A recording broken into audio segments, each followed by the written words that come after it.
नमस्कार, यो एभिन्यूज खबरको संकेत हो। तपाई अहिले एभिन्यूज एट 2 मा हुनुहुन्छ। म सुसन रामदाम। प्रारम्भमा मूल खबर।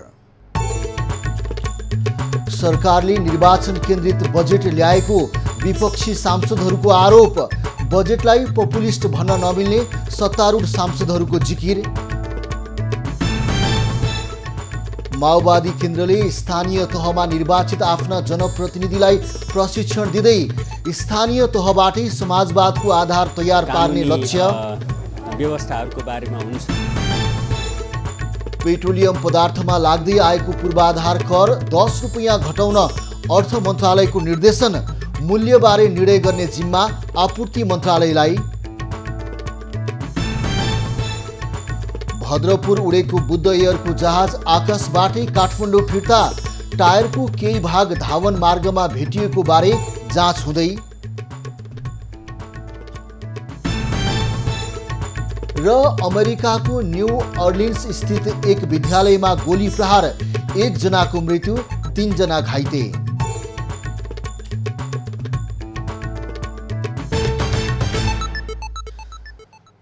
अब खबरको सिलसिला प्रारम्भ गरौं। बजेट छलफल सम्बन्धी प्रसङ्गबाट। पूर्व अर्थमन्त्री तथा नेकपा एमालेका सांसद सुरेन्द्र प्रसाद पाण्डेले कर्मचारीको तलब 15% का दरले समान रूपमा बढ्नु न्यायोचित नभएको बताएका छन्। बुधबार प्रतिनिधि सभामा आर्थिक वर्ष 2079-80 को बजेटमाथिको छलफलमा भाग लिँदै सांसद पाण्डेले महँगीको हिसाबमा कर्मचारीको तलब 15% ले वृद्धि हुनु ठिकै भए पनि सबै वर्गका कर्मचारीहरूको समान रूपमा तलब वृद्धि हुनु न्यायोचित नभएको बताएका हुन्। सांसद पाण्डेले 60 लाख परिवारलाई इन्डक्सन चुलो दिने कुरामा अनुचित लाभ लिने स्वार्थ लुकेको दाबी समेत गरे। 60 लाख परिवारलाई तपाईले इन्डक्सन चुलो बाँड्ने कुरा गर्नुभएको छ। मैले इन्टरनेटमा वेबसाइटमा गएर हेर्दा 3400 देखि 12000 को चाहिँ यो चाहिँ इन्डक्सन चुलोको चाहिँ दाम हेर्दाखेरिमा न्यूनतम बेसमा राखेर 5000 मा किन्नुभयो भने पनि 30 अरब रुपैयाँ पर्ने रहेछ। यो कतै चुनावमा फन्ड उठाउने खेलोमेलो त होइन यो। बैठकमा माओवादी केन्द्रका सांसद शक्ति बहादुर बस्नेतले बजेटलाई श्रेयको दौड नबनाउन प्रतिपक्षलाई आग्रह गरे। उनले बजेटका हरेक बुँदाको नियत के हो भनेर सोध्ने छलफलले कतै नपुगिने बताउँदै उत्पादन वृद्धि, रोजगार अभिवृद्धि सहित आत्मनिर्भर अर्थतन्त्रलाई प्राथमिकताको केन्द्रमा राखेर आएको बजेटलाई पपुलिस्ट भन्न सामाजिक न्यायको प्रसङ्गलाई पपुलिस्ट भनेको हो भने हाम्रो आर्थिक विकासको मोडल आर्थिक वृद्धि र सामाजिक न्याय नै हो। यो हाम्रो आर्थिक विकासको मोडल हो। यी दुईटा महत्त्वपूर्ण आर्थिक विकासका मोडलका हाम्रा पिलरहरू हुन्। त्यसकारण अझ प्रतिपक्षले यसलाई पपुलिस्ट भनेर बढी अलि चर्चा गर्नु त्यति उपयुक्त पनि हुँदैन कि र इमानदारिता पनि हुँदैन कि जस्तो मलाई लाग्दछ। बैठकमा सत्ता साझेदार जनता समाजवादी पार्टी नेपालका सांसद प्रदीप यादवले सरकारले ल्याएको आगामी आर्थिक वर्षको बजेटमा मध्य प्रदेश पूर्ण रूपमा ठगिएको भन्दै असन्तुष्टि जनाए। यो बजेटमा मध्य प्रदेशलाई पूर्ण रूपले ठगिएको छ भन्ने महसुस गरिएको छ। हुलाकी सडक मध्य प्रदेशको लाइफलाइन हो र हुलाकी सडकमा थोरै बजेट चाहिँ राखिएको छ, जबकि धेरै पुलहरू, धेरै सडकहरू, संरचनाहरू बनाउन बाँकी नै छ। सहमुख महोदय, त्यसकारण सांसद यादवले बजेटमा मध्य प्रदेशका लागि कुनै पनि खास योजना नल्याएको भन्दै पुनर्विचार गर्न पनि सरकारसँग माग गरे। राष्ट्रिय प्रजातन्त्र पार्टी राप्रपाका अध्यक्ष एवं सांसद राजेन्द्र लिङदेनले सरकारले ल्याएको आगामी आर्थिक वर्षको बजेट निर्वाचन केन्द्रित रहेको टिप्पणी गरेका छन्। बुधबार प्रतिनिधि सभामा बजेटमाथिको छलफलमा भाग लिँदै लिङदेनले ललिपप जस्तो मानिसहरूलाई भुल्याउने गरी सरकारले बजेट ल्याएको भन्दै आपत्ति समेत जनाए। उनले बजेटले चर्को मूल्यवृद्धि रोक्ने, मुलुकको आर्थिक सङ्कट समाधान गर्ने कुनै प्रयास नगरेको दाबी समेत गरे।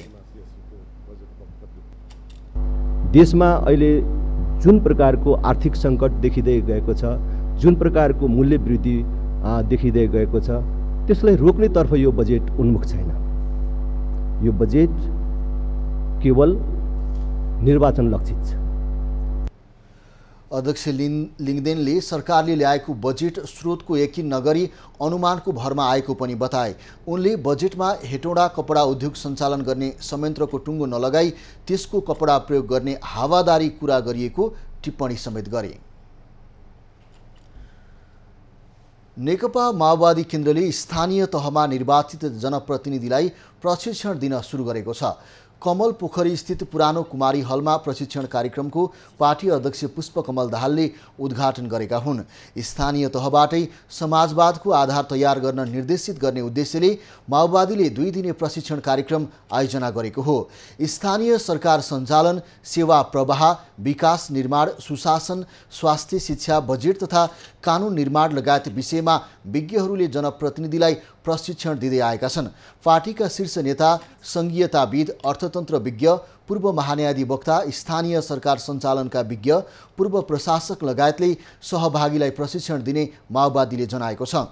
अघिल्लो कार्यकालमा उत्कृष्ट काम गरेका स्थानीय तहका प्रमुखले पनि अनुभव आदान प्रदान गर्ने कार्यक्रम राखिएको छ। भोलिसम्म चल्ने प्रशिक्षणमा नगरपालिकाका प्रमुख, उपप्रमुख, गाउँपालिकाका अध्यक्ष, उपाध्यक्ष, केही स्वतन्त्र रूपमा निर्वाचित उम्मेदवार गरी 260 जनप्रतिनिधि र पार्टीका शीर्ष नेता एवं पूर्व स्थायी समिति सदस्य सहभागी भएका छन्। राष्ट्रपति विद्यादेवी भण्डारी बुधबार बिहान बाजुराको बडी मालिका मन्दिरको दर्शन गर्न पुगेकी छन्। गंगा दशहरा मेलाको अवसरमा बडी मालिका मन्दिरको दर्शन र पूजापाठको लागि राष्ट्रपति भण्डारी बाजुरा पुगेकी हुन्।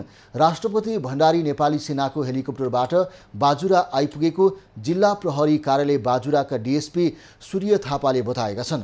बाजुराको बडी मालिका मन्दिरमा गंगा दशहराको दिन अर्थात् आज भव्य पूजा हुने गर्दछ। सोही अवसरमा राष्ट्रपति भण्डारी पनि बडी मालिकाको दर्शनको लागि पुगेकी हुन्। सुदूरपश्चिम प्रदेशको बाजुरामा अवस्थित प्रसिद्ध धार्मिक तथा पर्यटकीय स्थलका रूपमा परिचित बडी मालिकाको दर्शनको लागि राष्ट्रपति भण्डारी बुधबार बिहान 7:30 सदरमुकाम मार्तडीमा रहेको नेपाली सेनाको दुर्गा भन्ज्याङ गुल्ममा अवतरण गरेकी थिइन्। राष्ट्रपति भण्डारीले नेपाली सेनाकै अर्को हेलिकप्टरमा बडी मालिका मन्दिरमा पुगेर मन्दिरको दर्शन र पूजापाठ सकेर सुर्खेत फर्किएको प्रहरीले जनाएको छ। पहिलो पटक बाजुरामा आएकी राष्ट्रपति भण्डारीले बडी मालिका मन्दिरको दर्शन र पूजापाठ गर्नुका साथै हेलिकप्टर मार्फत बाजुरा जिल्लाको सदरमुकामको समेत अवलोकन गरेकी छन्। बडी मालिका मन्दिरमा वर्षको 2 पटक पूजा मेला लाग्ने गरेको छ। बडी मालिकामा गंगा दशहराको दिन र जनै पूर्णिमाको दिन पूजा गर्ने र मेला लाग्ने गर्दछ। अर्थ मन्त्रालयले पेट्रोलियम पदार्थमा लाग्दै आएको पूर्वाधार कर हटाउन उद्योग वाणिज्य तथा आपूर्ति मन्त्रालयलाई निर्देशन दिएको छ। पेट्रोलियम पदार्थमा पूर्वाधार 10 रुपैयाँ पूर्वाधार कर लाग्दै आएको छ। नेपाल आयल निगमले पेश गरेको पछिल्लो विवरण अनुसार भारतबाट पेट्रोलको खरिद मूल्य प्रति लिटर 117 रुपैयाँ 18 पैसा छ। सवारी भन्सार करका रूपमा 25 रुपैयाँ 23 पैसा लाग्दै आएको छ। यस्तै सडक मर्मत सम्भार शुल्क 4 रुपैयाँ लाग्छ। प्रदूषण कर 1 रुपैयाँ 50 पैसा लाग्ने गरेको छ। पूर्वाधार कर 10 रुपैयाँ लाग्दै आएको छ। मूल्य अभिवृद्धि कर 20 रुपैयाँ 71 पैसा लाग्ने गरेको छ। मूल्य स्थिरीकरणको शुल्क अन्तर्गत 1 रुपैयाँ 80 पैसा सरकारले लिँदै आएको छ। यसरी अहिले सरकारलाई 63 रुपैयाँ 23 पैसा कर गइरहेको छ। अर्थले उद्योग मन्त्रालयलाई निर्देशन दिएपछि त्यसमध्ये 10 रुपैयाँ घट्न सक्ने देखिएको छ। अहिलेकै खरिद मूल्य अनुसार हो भने पेट्रोलको प्रति लिटर मूल्य 170 रुपैयाँ हुन्छ। आर्थिक वर्ष 2076-77 मा पेट्रोलियम पदार्थको मूल्य ओह्रालो लागेको मौका पारी तत्कालीन अर्थमन्त्री डाक्टर युवराज खतिवडाले डिजेल र पेट्रोलमा 15 रुपैयाँ पूर्वाधार कर वृद्धि गरेका थिए। काठमाडौँबाट भद्रपुर उडेको जहाज आकाशबाटै काठमाडौँ विमानस्थल फिर्ता भएको छ। बुद्ध एयरको 953 उडान नम्बरको हवाई जहाजको पछिल्लो टायरको केही भाग धावन मार्गमा भेटिएपछि जहाज काठमाडौँ फिर्ता गरिएको त्रिभुवन विमानस्थलले जनाएको छ। काठमाडौँबाट 30 नटिकल माइल उडेको विमान काठमाडौँ फिर्ता हुँदा केही समय काठमाडौँ विमानस्थल बन्द गरिएको थियो। विमान सकुशल काठमाडौँ विमानस्थलमा अवतरण गरेको छ। 69 यात्रु लिएर भद्रपुर जान लागेको जहाजमा समस्या आएपछि बुद्ध एयरकै अर्को जहाजबाट सबै यात्रुलाई पठाइएको छ। चैनपुर नगरपालिका 1 सङ्खुवा सभामा सुक्खा पहिरोले 2 जना पुरिएका छन्। नुनढाकी सडक खण्ड निर्माणका क्रममा पहिरो खस्दा 2 जना मजदुर पुरिएको जिल्ला प्रहरी कार्यालय सङ्खुवासभाका प्रमुख डिएसपी लालध्वज सुवेदीले बताएका छन्। प्रहरीका अनुसार सडकमा पर्खाल लगाउने क्रममा पहिरो जाँदा कामदार रामकुमार राई र हेमराज मगर पहिरोमा पुरिएका हुन्। स्काभेटरको प्रयोगबाट उनीहरूलाई निकाल्ने प्रयास भइरहेको प्रहरीले जनाएको छ। सिराहा प्रहरीले बाबु छोरा हत्या अभियोगमा बुहारीसहित 3 जनालाई पक्राउ गरी सार्वजनिक गरेको छ। सिराहाको अर्नामा गाउँपालिका 1 महनौरका 60 वर्षीय चुलाही भन्ने चन्देश्वर पाल र उनका 19 वर्षीय छोरा सन्त कुमार पालको हत्यामा संलग्न रहेको अभियोगमा मृतक चन्देश्वरका साइली बुहारी, शान्तिदेवी पाल, गोलबजार नगरपालिका 4 का 65 वर्षीय बेचु पाल, अर्नामा गाउँपालिका 1 महनौरकै 48 वर्षीय जनिफ मियालाई मङ्गलबार पक्राउ गरी पत्रकार सम्मेलन मार्फत सार्वजनिक गरिएको हो। उनीहरूको गत जेठ 8 गते बिहान करिब 1:30 बजेको आसपासमा खुकुरी प्रहार गरी हत्या भएको थियो। उनीहरूको घाँटी र टाउकोमा खुकुरी प्रहारबाट घटनास्थलमा मृत्यु भएको थियो। व्यक्तिगत रिसिबीका कारण बाबु छोराको हत्या गरेको अनुसन्धानको क्रममा खुलेको जिल्ला प्रहरी कार्यालय सिराहाले जनाएको छ।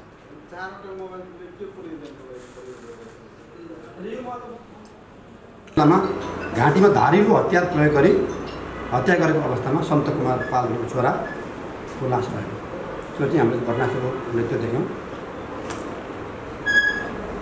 सुरुमा थाहा पाउने व्यक्तिको भन्दा मृतक चन्द्रशेखर पालको श्रीमती पवनदेवी पाल, एकजना मृतकको आमा, एकजना मृतकको श्रीमती। घटनाको बारेमा जानकारी पाउने बित्तिकै यी प्रकार अर्नामाबाट लगभग 3:20 बजेको टाइममा प्रहरी टोली पुगी घटनास्थल सुरक्षित गरेको र जे प्रकारबाट म लगायतको हाम्रो टोली पुग्यो त्योभन्दा पहिल्यै हामीले तालिम प्राप्त कुकुरलाई यहाँबाट खबर गरिसकेका थियौँ र टाइमले एकदम छिटो गरी कुकुर पनि आइसकेको अवस्था थियो। सन्त कुमारको ज्येष्ठ 11 गते मोरङका एक युवतीसँग विवाह हुने तयारी थियो। अर्कै केटासँग बिहे गर्न लागेको र दाइजो नपाइने भएकाले त्यसैको रिसिबीका कारण घटना घटेको प्रहरीले जनाएको छ। प्रहरीले हत्यामा प्रयोग भएको खुकुरी 1 थान, मोबाइल 4 थान सहितका सामग्री बरामद गरेको छ। पक्राउ परेकाहरूलाई ज्यान मुद्दा दर्ता गराई आवश्यक अनुसन्धानको लागि 7 दिनको म्याद थप गरिएको छ। खबरको सिलसिला अझै जारी छ, हामी सँगै रहनुहोला। It's time for United Cements Brick. हरेक निर्माणको धड्कन United Cements, pure OPC. Burger Page से घर रंगाई windows, bullet bike, TV, fridge, washing machine, vacuum cleaner र सबैलाई short उपहार. Burger उपहारको वर्षा. सल्लाह तपाईको मान्नुपर्ने। हल्लाको पछि लाग्यो, अहिले आएर नराम्रो दुःख पाइयो। पाइपबाट पानी चुइयो नि। नेपाटपको विकल्प छैन। आजको जमानाको भरपर्दो पाइप। नेपाटप, सब ठिकठाक। शिवम, असली OPC cement since 2003.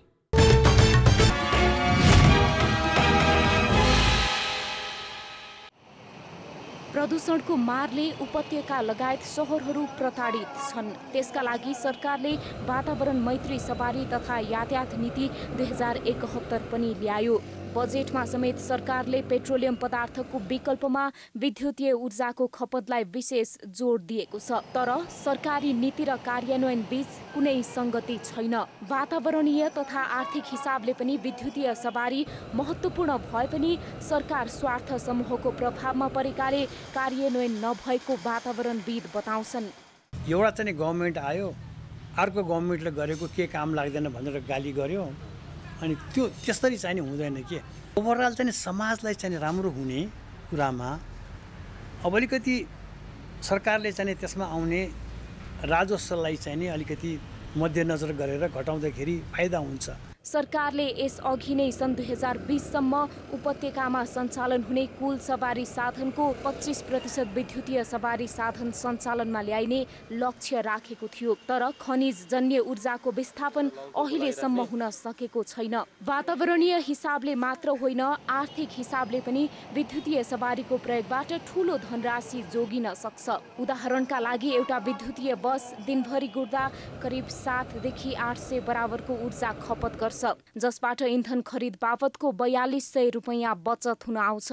उपत्यकामा एक दिनमा कम्तीमा 12,000 यात्रुवाहक सवारी उड्छन्। ती सबै खनिज इन्धनबाट चल्छन्, जसलाई विद्युतले विस्थापन गर्न सके यात्रुवाहक सवारी साधनबाट मात्र दिनमा 5 करोड भन्दा बढी बचत गर्न सकिन्छ। यसो गर्दा महिनामा सालाखाला 15 अरब 12 करोड बढी आर्थिक बचत हुने देखिन्छ। तर सरकार नीतिमा जे जस्तो बोले पनि व्यवहारमा विद्युतीय सवारीको प्रवर्धनमा उदार पटक्कै छैन।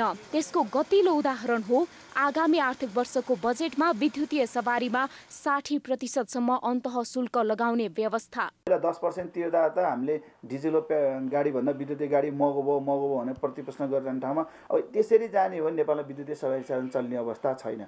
सरकारले किलोवाट चाहिँ के को कारणले किलोवाटमा ल्याएको हो त्यो कुरा चाहिँ प्रश्न गर्नुपर्छ नेपाल सरकारले। विद्युतीय सवारीको विकल्प छैन, किनकि पेट्रोलियम पदार्थको परनिर्भरताबाट मुक्ति पाउन विद्युतीय सवारी एकमात्र विकल्प हो। यो विषय सरकारलाई पनि राम्रोसँग थाहा छ, तर स्वार्थ समूहको प्रभावमा परेर सरकारले आफ्नै नीति कार्यान्वयन नगर्दा विद्युतीय सवारीको प्रवर्धन हुन नसकेको हो। क्यामेरामा रविन्द्र लम्सालका साथमा ममता थापा, काठमाडौँ।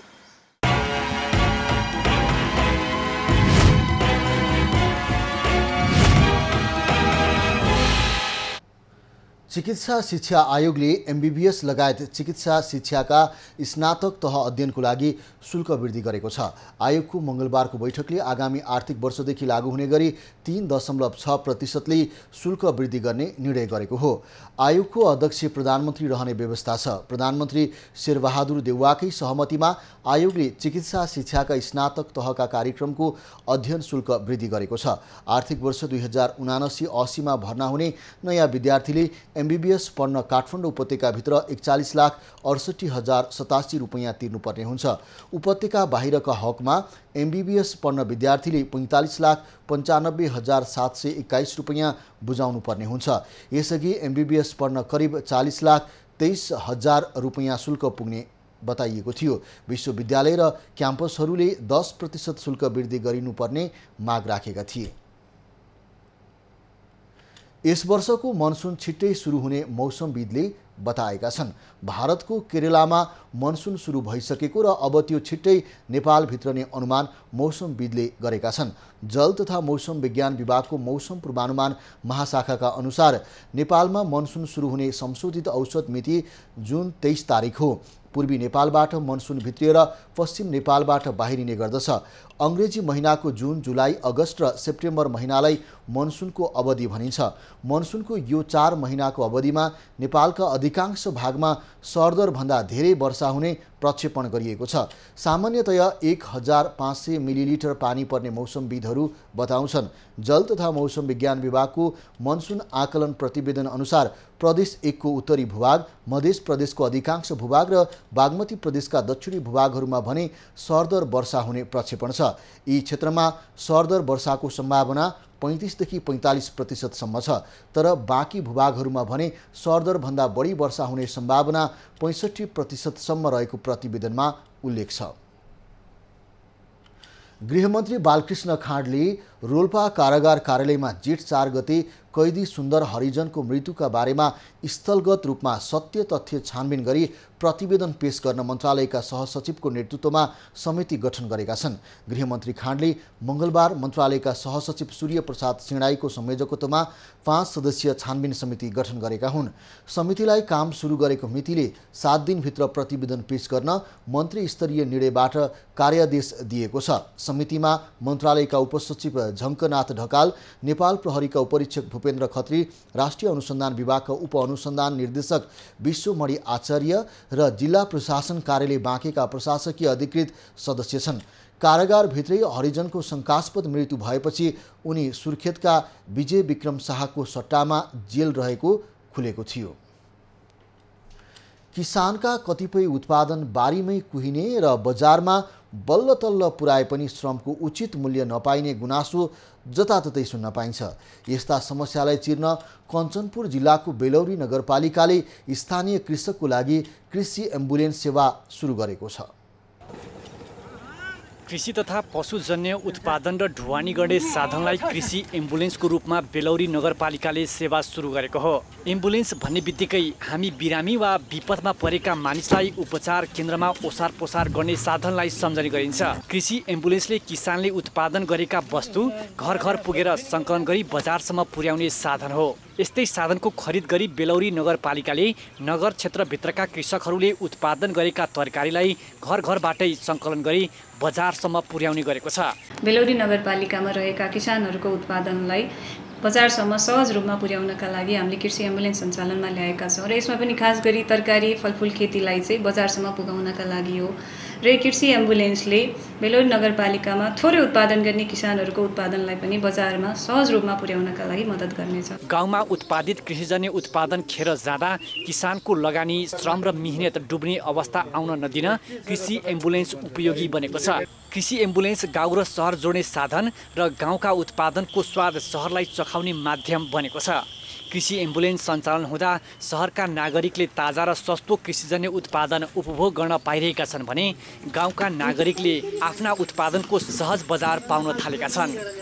यही करेसाबारी गर्दा गर्दै आफ्नो घर परिवारको समस्या नै समाधान गरेको छौँ। बालबच्चा पढाउनेदेखि नुन तेलसम्म सबै यसै बारीबाट लगभग 10 कट्ठा जति छ मेरो भनौँ भने त्यसैमा मैले आफ्नो घर खर्च चलाइराखेका छौँ। पहिला हमार गाड़ी नहीं रहा, बाहर से गाड़ी मंगा कर पठाई महीना नगर धनघरी, कबू बाइक लेकर कबू साइकिल ले फिर गईली। आप नगर पालिका से सहयोग मिल रहा गाड़ी तब से अपन मने ड्राइवरा नहीं है और ड्राइवरा ढलबाती भाड़ा में। किसानलाई एम्बुलेन्सले दिएको सेवाबाट कृषि उत्पादन बढाउन प्रोत्साहन मिलेको छ। नयाँ आशा जगाउने, उत्साह भर्ने र समृद्धिको दिशामा लम्किने कृषि एम्बुलेन्स अनि त्यसको आवश्यकता र औचित्यबारे यति बेला अन्य स्थानीय तहमा समेत चर्चा भइरहेको छ। हरिशचन्द्र बाग, कञ्चनपुर। लामो समयको प्रतीक्षापछि नेपालगञ्ज रङ्गशालामा निर्माण भएको पौडी पोखरी गत चैत्र महिनादेखि सञ्चालनमा त आयो, तर प्रशिक्षक कर्मचारी र सामग्री अभावमा अझै गति लिन सकेको छैन। न्यूनतम शुल्कमा सर्वसाधारणका लागि खुला गरेर व्यवस्थापन गर्न खोजे पनि खेलाडी उत्पादन र प्रशिक्षणको काम भने शून्य छ।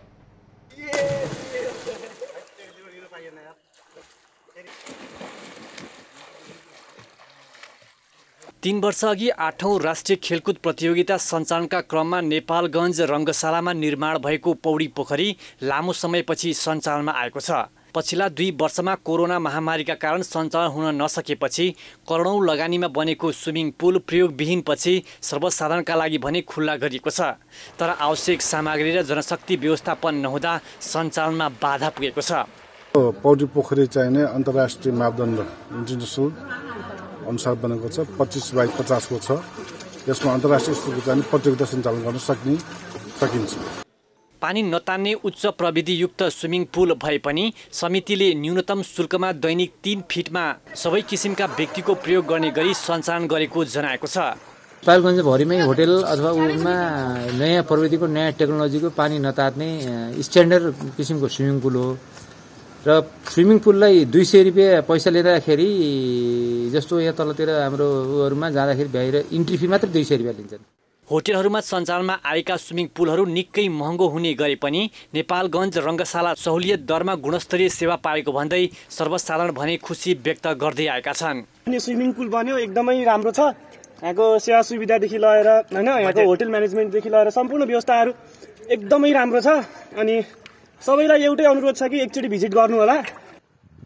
पौडी पोखरीका कारण देशकै उच्च गर्मी हुने नेपालगञ्जमा शीतलता प्रदान गर्दा सर्वसाधारणलाई समेत राहत भएको छ। हाल दैनिक 100 देखि 150 जनासम्म स्विमिङ गर्न आउने गरे तापनि स्विमिङ पुलका लागि आवश्यक सामग्री, प्रशिक्षक, लाइफ ज्याकेट, लाइफ गार्ड जस्ता कुराको व्यवस्थापनमा समेत राष्ट्रिय खेलकुद परिषदबाट कुनै सहयोग प्राप्त नगर्दा समस्या भएको गुनासो खेलकर्मीहरूले गर्दै आएका छन्। नेपालगञ्ज ब्युरोको रिपोर्ट। खबरको सिलसिला अझै जारी छ, हामीसँगै रहनुहोला। राजधानीमा जारी शहीद स्मारक सी डिभिजन लिगको अन्तिम चरणका खेल सुरु भएको छ। अहिले पहिलो खेलमा फुलचोक स्पोर्ट्स क्लब र महावीर क्लब बीचको खेल जारी छ। 12औं चरणको खेल सकिँदा झापा शीर्ष स्थानमा रहँदै बी डिभिजनमा बढुवा भएको छ। सी डिभिजनबाट 2वटा क्लबहरू बढुवा हुँदा अरू 2वटा क्लब भने रेलिगेसनमा पर्नेछन्। अब एउटा बढुवा हुने टिमको टुङ्गो लाग्न बाँकी छ। प्लानिङ बोइज र आरसी 32 फुटबल एकाडेमी बीच दोस्रो स्थानमा रहने होडबाजी रहेको छ। शुक्रबार शीर्ष 2मा पुग्ने होडमा रहेका आरसी 32 र प्लानिङ बोइजले आफ्ना प्रतिद्वन्द्वीसँग एउटै समयमा प्रतिस्पर्धा गर्नेछन्। शुक्रबार हुने खेलमा आरसी 32 र स्पोर्ट्स एकाडेमी साङ्गा बीचको खेल दशरथ रङ्गशालामा हुँदा सोही समय ओसिस क्लब र प्लानिङ बीच इन्फा कम्प्लेक्स साधो बाटोमा प्रतिस्पर्धा हुनेछ।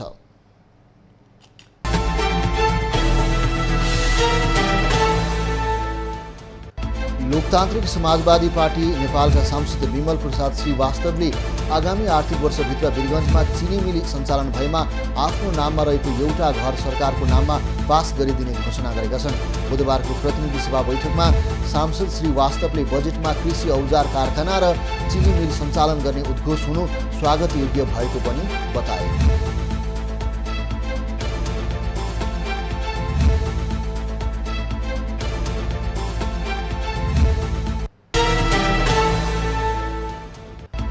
आज रातो मच्छिन्द्रनाथको रथलाई लगनखेलबाट जावलाखेल तानिँदैछ।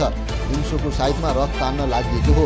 आज रथलाई लगनखेलबाट जावलाखेल पुर्याउन सके 21 गते भोटो देखाइनेछ। यसपालिको रथयात्रा गत 21 वैशाखमा पुलचोकबाट सुरु भएको थियो।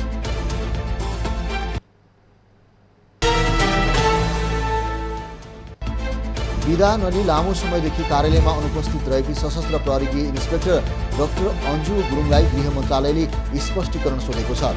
डाक्टर गुरुङ गत चैत्र 1 गतेदेखि कार्यालयमा अनुपस्थित छिन्। बिना सूचना लामो समयदेखि अनुपस्थित रहेको, सम्पर्क स्थापित गर्न नसकिएको र पदीय जिम्मेवारी तथा आचरण विपरीत कार्य गरेको देखिएकाले उनलाई सेवाबाट हटाउने तयारी गरिएको छ। रुकुम पूर्वको पुथा उत्तर गङ्गा गाउँपालिका वडा नम्बर 6 बैल डाँडामा आर्मी क्याम्प राख्न खोजेपछि विरोध गर्दै आएका स्थानीयले धरना स्थगित गरेका छन्। आर्मी क्याम्प बसेपछि वन जङ्गलमा आफूहरूको सम्बन्ध नरहने र आर्मीले भनेअनुसार चल्नुपर्ने भन्दै स्थानीय जेठ 15 गतेबाट धरनामा बसेका थिए। स्थानीय जनप्रतिनिधि र ढोरपाटन आरक्षका प्रतिनिधि बीचको छलफलमा 24 गते गाउँपालिका स्तरीय सर्वपक्षीय बैठक बस्ने र सोही बैठकले गर्ने निर्णय अनुसार अघि बढ्ने मौखिक सहमतिपछि स्थानीयले धरना फिर्ता लिएको बताइएको छ। हवाई दुर्घटना कम गर्न ल्याइएको नयाँ नियमले काठमाडौँ स्थित त्रिभुवन अन्तर्राष्ट्रिय विमानस्थलमा हुने उडान प्रभावित भएको छ। भिजिबिलिटी सम्बन्धी जानकारी दिने निकाय बीचको अन्यलका कारण आज बिहानदेखि काठमाडौँबाट इस्टल सेक्टरमा उडान हुने कुनै पनि जहाज गन्तव्यको लागि नउडेको यति एयरलाइन्सका प्रवक्ता सुदर्शन बर्तौलाले जानकारी दिए।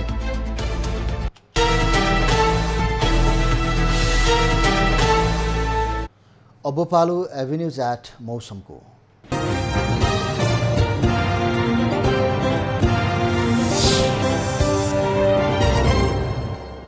हाल देशको पहाडी भूभागमा आंशिकदेखि सामान्य बदली रही प्रदेश 1 र गण्डकी प्रदेशका 1-2 स्थानहरूमा मेघगर्जन चट्याङसहित हल्का वर्षा भइरहेको छ। अपराह्न प्रदेश 1 बागमती र गण्डकी प्रदेशका केही स्थानहरूमा र अन्य प्रदेशका पहाडी भूभागमा 1-2 स्थानहरूमा मेघगर्जन र हावाहुरीसहित हल्का वर्षाको सम्भावना रहेको जल तथा मौसम पूर्वानुमान महाशाखाले जनाएको छ। आज काठमाडौँ उपत्यकाको अधिकतम तापक्रम 28 डिग्री सेल्सियस र न्यूनतम तापक्रम 19 डिग्री सेल्सियसका बीचमा रहने अनुमान गरिएको छ। आज सूर्योदय 5:08 भयो भने सूर्यास्त 6:54 हुनेछ। आज देशभरको मौसम कस्तो रहला त हेरौँ देशका विभिन्न स्थानको अनुमानित मौसमी अवस्था।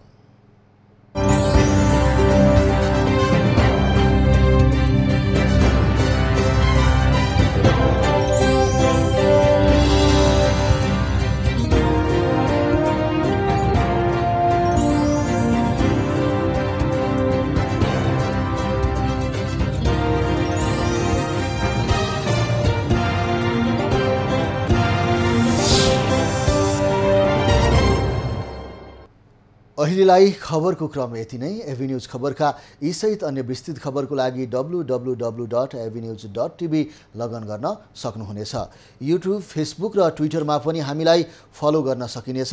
खबरभित्रको खबरको लागि हेर्दै रहनुहोला एभी न्यूज खबर। नमस्कार।